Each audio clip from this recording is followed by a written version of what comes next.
ang dahilan kung bakit maraming Tagalog ang hindi madaling nakakaintindi ng Bisaya, habang ang mga Bisaya ay madalas nakakaintindi ng Tagalog, ay nasa ugnayan ng dalawang wika.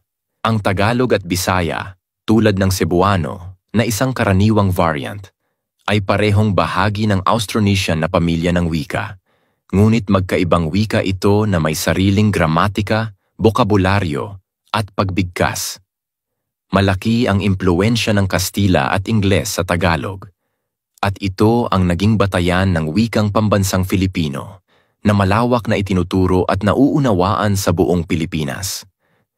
Sa kabilang banda, ang mga wikang Bisaya ay mas lokal at maaaring hindi kasing karaniwang itinuturo sa labas ng kanilang mga rehiyon, kaya't ang mga Tagalog, lalo na ang mga hindi nakatira sa Visayas o Mindanao, ay maaaring hindi pamilyar sa Bisaya.